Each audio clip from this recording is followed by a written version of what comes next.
He attacked and impregnated his stepdaughters, and he crossed all lines with his words when he was arrested.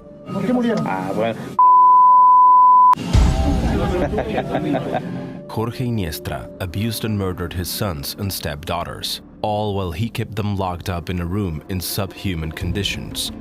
Iztapalapa, a borough located in the eastern part of Mexico City, saw the most horror in its history because of the bloody crimes of this 32-year-old taxi driver. Mi hijo Ricardo y yo comíamos de la maldita basura. Nos peleábamos por un sándwich que estaba tirado en la basura. Y él se la pasaba encerrado con mis hijas. When his ex-partner went to report the incident, no one could believe Iniestra's wickedness.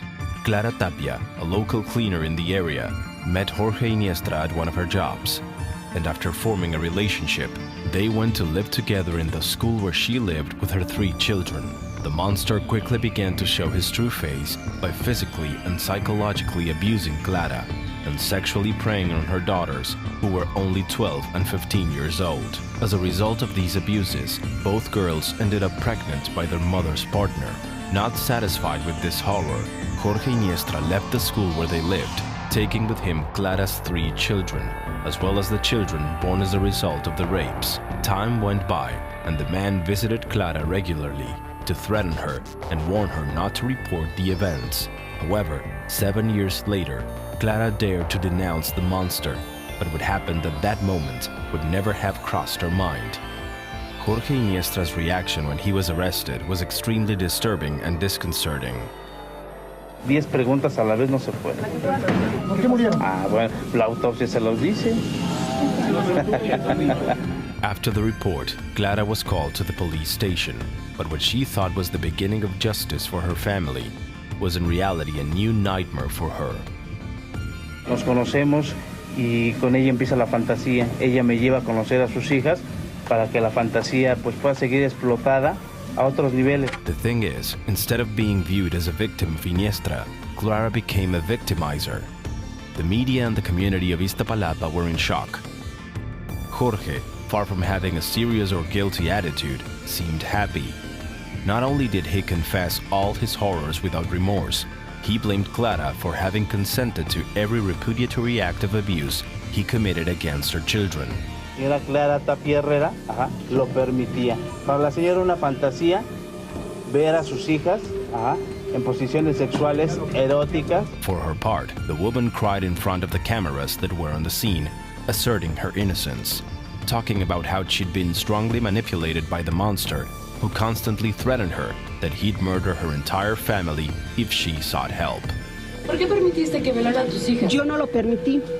Ese tipo siempre nos hizo creer que todo era normal, que yo era una persona que veía la vida dramática. Clara Tapia had lived a life heavily marked by gender-based violence. Throughout her childhood and during her adolescence, she experienced sexual and physical abuse. The woman had seen in this new relationship the possibility of rebuilding her life. Nothing could have prepared her for the hell Iniestra would make her live through. Public opinion questioned the fact that the woman didn't denounce Iniestra's violent actions sooner. The investigation went on to reveal that Clara's daughters were experiencing Stockholm Syndrome, but the depravities didn't stop there.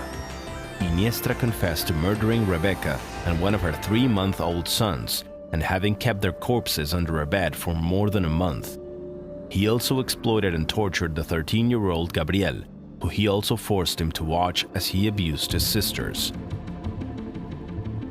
Lo golpeaba con un cinturón en la espalda y lo amarraba desnudo para acostarlo sobre un charco con agua en la cabeza, donde lo dejaba toda la noche. Jorge kept Clara's daughters locked up in an inhumane room where they had no bathroom and had to use a bucket to urinate.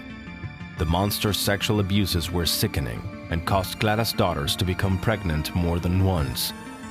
Jorge Iniestra underwent several psychiatric examinations, none of which yielded a conclusive diagnosis. In other words, Iniestra was perfectly able to distinguish right from wrong, so he couldn't claim any degree of insanity.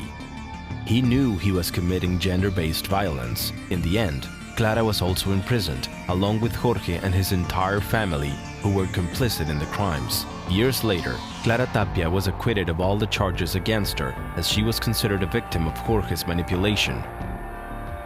Jorge Iniestra was subsequently sentenced to 214 years in prison, during which time he will have to pay for a long and nefarious list of crimes.